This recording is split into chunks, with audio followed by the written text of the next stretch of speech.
अब सरस होने के लिए मैं अगले कवि को चुनता हूं, इस सूचना के साथ कि हमारे भाई नीरज पुरी को इस वर्ष का काका हाथरसी पुरस्कार दिया जाने वाला है। 30वां काका हाथरसी पुरस्कार। वर्ष के सर्वश्रेष्ठ हास्य कवि को यह पुरस्कार दिया जाता है। यह हास्य व्यंग्य का ज्ञानपीठ है, क्योंकि इसमें ज्ञान की ओर पीठ करने वाले लोग पाए जाते हैं। और भविष्य का पुरस्कृत कवि उस कोने में बैठा है।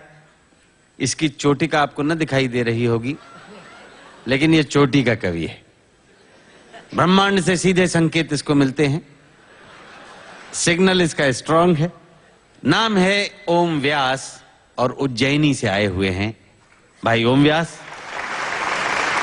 अपने खास अंदाज के लिए प्रसिद्ध हैं। अमेरिका की यात्रा करके आए हैं। चाल वहां भी ऐसी ही थी।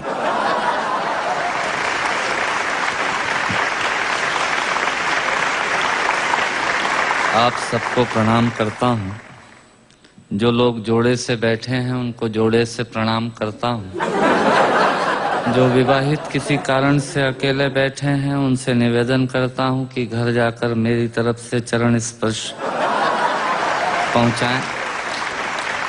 जो कुंवारे बैठे हैं उनको इलू इलू करता हूं। उन लोगों को विशेष प्रणाम करता हूं जो सहारा श्री अमर सिंह जी, मुलायम सिंह जी के प्रोटोकॉल में यहाँ जबरदस्ती फंसे हुए हैं, जिनका कविता से कोई लेना देना नहीं है। मैं उनको प्रणाम करता हूँ। उन लोगों को स्पेशल प्रणाम करता हूँ जो भोजन के चक्कर में ये भजन का आनंद ले रहे हैं।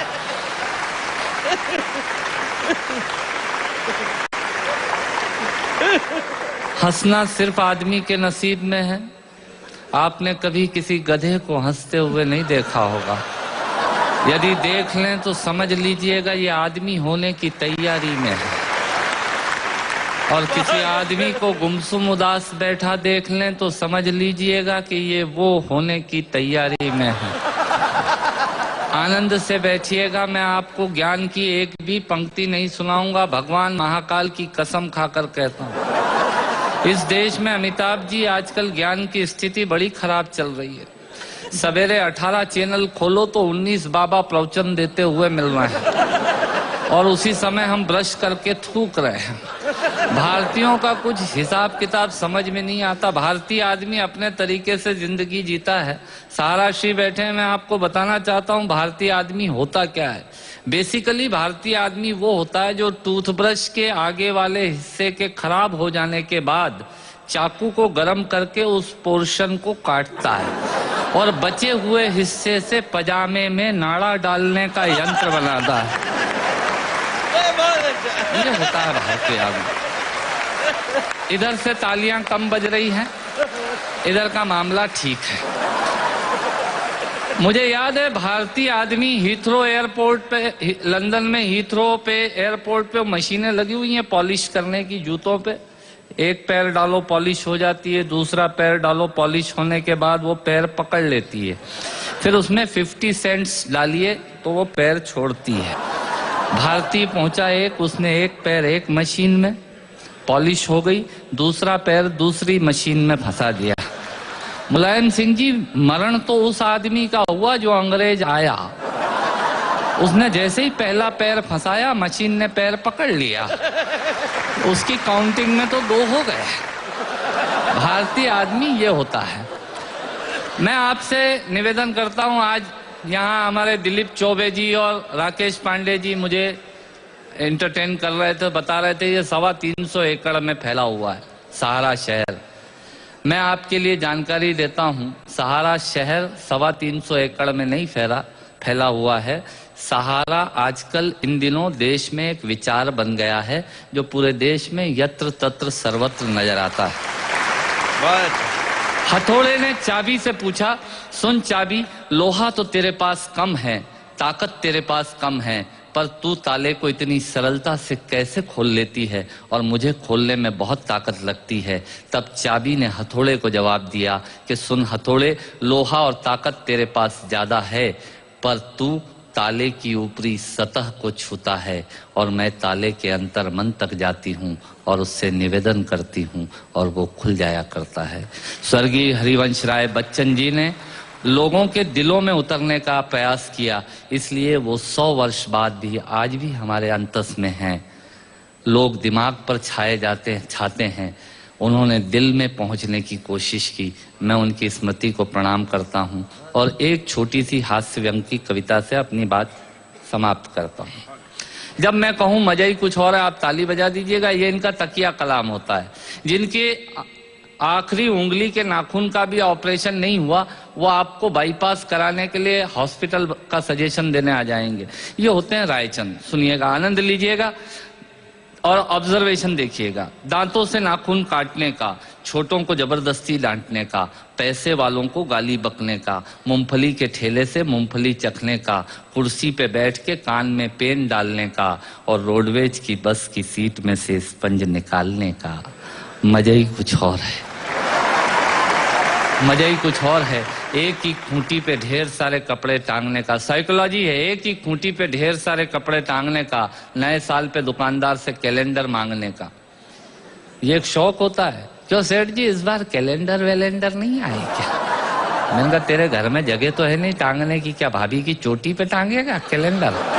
पर आदमी मांगता जरूर है फोकट की डायरी और कैलेंडर मांगने का। एक ही खूंटी पे ढेर सारे कपड़े टांगने का, नए साल पे दुकानदार से कैलेंडर मांगने का, चलती रेल में चढ़ने का, दूसरों की चिट्ठियां पढ़ने का, मांगे हुए स्कूटर को तेज भगाने का और खुद को नींद नहीं आने पे पत्नी को जबरदस्ती जगाने का। मजा ही कुछ और है, मजा ही कुछ और है। चोरी से फल फूल तोड़ने का, खराब ट्यूबलाइट और मटकों को फोड़ने का, पड़ोसन को घूर घूर के देखने का। भैया ऐसे खुश हो रहे हैं जैसे उनका चरित्र चित्रण हो रहा है। चोरी से फल फूल तोड़ने का, खराब ट्यूबलाइट और मटकों को फोड़ने का, पड़ोसन को घूर घूर के देखने का, अपना कचरा दूसरे के सामने फेंकने का, बाथरूम में बेसुरा गाने का और थूक से टिकट चिपकाने का। मजा ही कुछ और है, मजा ही कुछ और है। ऑफिस में लेट आने का, फाइल को जबरदस्ती दबाने का, चाट वाले से फोकट की चटनी डलवाने का। भैया थोड़ी चटनी देना।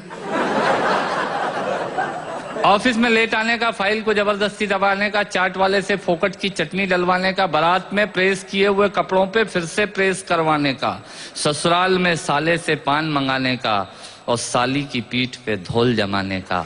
मजा ही कुछ और है, मजा ही कुछ और है। ब्याज के माल से मलाई खाने का, 3rd क्लास ससुराल को 1st क्लास बताने का।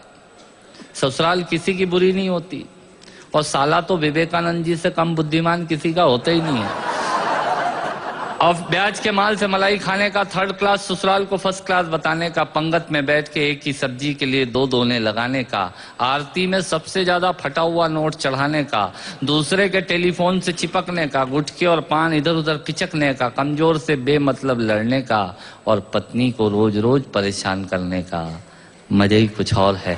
मित्रों, श्रोताओं को भी कविता सुनाने का मजा ही कुछ और होता है, पर मन मेरा उस वक्त रोता है जब मजे के लिए शब्द अपने अर्थ खो जाते हैं और कुछ श्रोता तो बैठे बैठे ही सो जाते हैं, और कुछ श्रोता तो बैठे बैठे ही सो जाते हैं। यदि आप जीवित और जागृत हैं तो प्रमाण बताइए। कविता खत्म करता हूँ, तालियां बजाइए। ये मैंने एक प्रयोग की कविता सुनाई। मैंने पिता पर कुछ पंक्तियां लिखी। अमिताभ जी, ये हरिवंश राय बच्चन जी की स्मृति में कार्यक्रम है, इसलिए मैं कुछ पंक्तियां पिता पर पढ़ना चाहता हूं। सुनिएगा। माँ पर और पिता पर कुछ पंक्तियां आपके बीच निवेदित करता हूं। आप यहाँ जितने लोग बैठे हैं, मुझे नहीं मालूम कि किनकी माँ जीवित हैं और किन्होंने माँ को खो दिया, पर मेरा व्यक्तिगत मत यह है कि जिनकी माँ जीवित हैं, जिनके पिता जीवित हैं, वो दुनिया के सबसे संपन्न लोग हैं, वो दुनिया के सबसे अमीर लोग हैं, वो दुनिया के सबसे धनाढ्य लोग हैं। 1 मिनट के लिए बचपन में लौटिएगा, याद कीजिएगा जब हम बहुत छोटे थे, माँ की गोद में थे, माँ का स्तनपान करते थे, तब माँ का एक स्तन मुंह में लेकर हमने उस माँ को दूसरे स्तन पर अपने छोटे छोटे पैरों से न जाने कितनी बार मारा, पर उस माँ ने हमें दूध पिलाना बंद नहीं किया।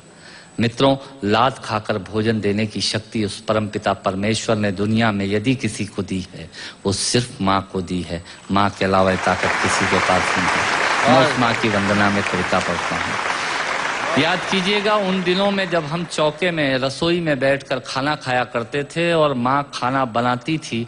उस वक्त थाली पर बैठकर हमने जब भी इधर उधर देखा वो माँ समझ गई और उसने नमक का डब्बा हमारी तरफ सरका दिया। हमारे बिना बोले को समझने वाली वो माँ, जब हम उसे खो देते हैं वो माँ हमें बहुत याद आती है। वो माँ जो हमारे परीक्षा देते जाते वक्त दही की कटोरी लेकर शगुन बनकर आकर खड़ी हो जाती थी, उसे हम खो देते हैं। वो माँ हमें बहुत याद आती है। रमेश सोज की 4 पंक्तियां माननीय नेताजी यहाँ बैठे हैं, मैं पढ़ता हूँ। मुझे अच्छी लगती है कि बहुत रोते हैं लेकिन दामन हमारा नम नहीं होता, इन आंखों के बरसने का कोई मौसम नहीं होता, मैं अपने दुश्मनों के बीच भी महफूज रहता हूँ, मेरी माँ की दुआओं का खजाना कम नहीं। स्वामीनाथ पांडे की 3 पंक्तियां सुनाता हूँ।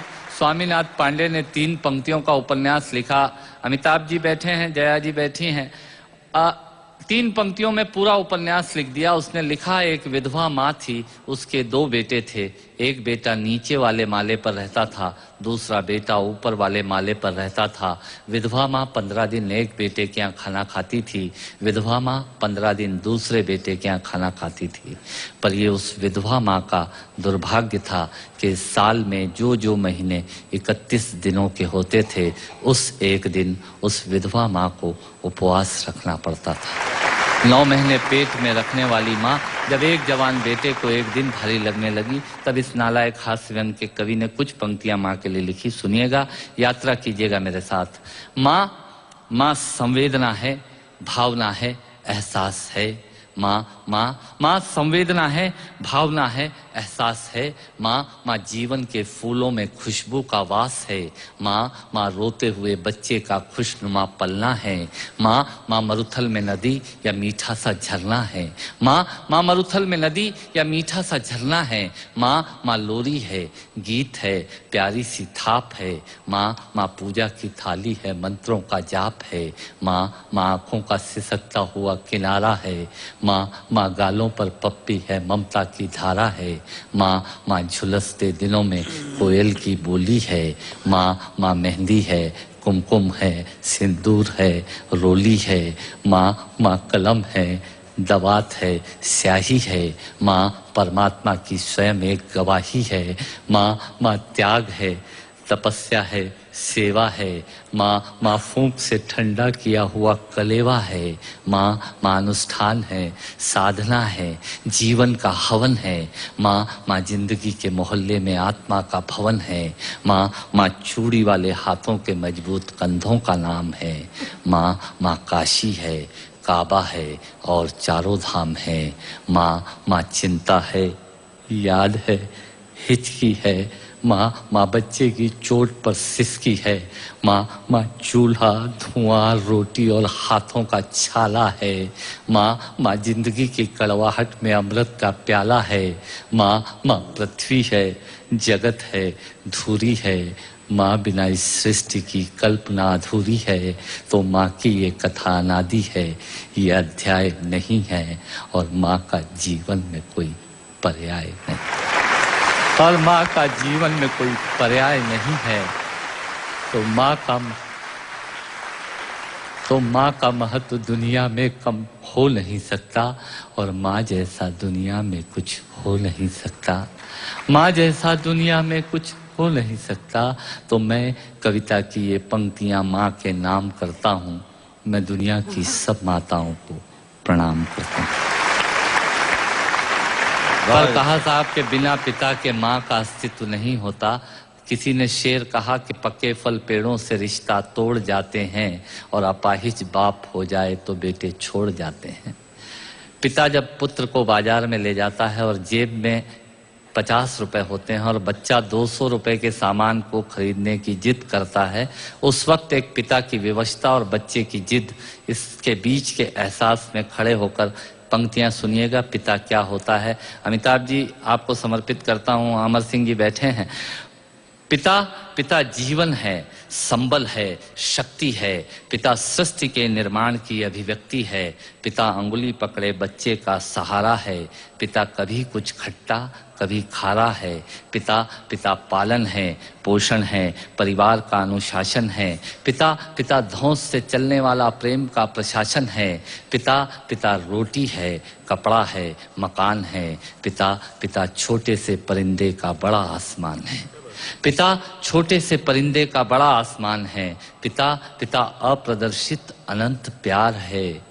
पिता है तो बच्चों को इंतजार है। पिता से ही बच्चों के ढेर सारे सपने हैं। पिता है तो बाजार के सब खिलौने अपने हैं। पिता है तो बाजार के सब खिलौने अपने हैं। पिता से परिवार में प्रतिपल राग है। पिता से ही माँ की बिंदी और सुहाग है। पिता परमात्मा की जगत के प्रति आसक्ति है। पिता गृहस्थ आश्रम में उच्च स्थिति की भक्ति है। पिता अपनी इच्छाओं का हनन और परिवार की पूर्ति है। पिता पिता रक्त में दिए हुए संस्कारों की मूर्ति है। पिता पिता एक जीवन को जीवन का दान है। पिता पिता दुनिया दिखाने का एहसान है। पिता पिता सुरक्षा है अगर सिर पर हाथ है। पिता नहीं तो बचपन अनाथ है। पिता नहीं तो बचपन अनाथ है। पिता नहीं तो बचपन अनाथ है। तो पिता से बड़ा तुम अपना नाम करो। पिता का अपमान नहीं, उन पर अभिमान करो, क्योंकि माँ बाप की कमी को कोई पाट नहीं सकता और ईश्वर भी इनके आशीषों को काट नहीं सकता। और ईश्वर भी इनके आशीषों को काट नहीं सकता। विश्व में किसी भी देवता का स्थान दूजा है। माँ बाप की सेवा ही सबसे बड़ी पूजा है। विश्व में किसी भी तीर्थ की यात्राएं व्यर्थ हैं यदि बेटे के होते माँ बाप असमर्थ हैं। यदि बेटे के होते माँ बाप असमर्थ हैं, वो खुश नसीब हैं माँ बाप जिनके साथ होते हैं, क्योंकि माँ बाप के आशीषों के हाथ हजारों हाथ होते हैं।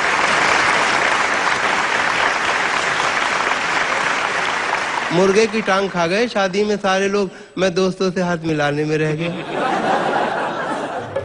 उसका मुखड़ा चांद का टुकड़ा, कोई नजर ना लगाए, जिसे मिले मुझसे मिलाए।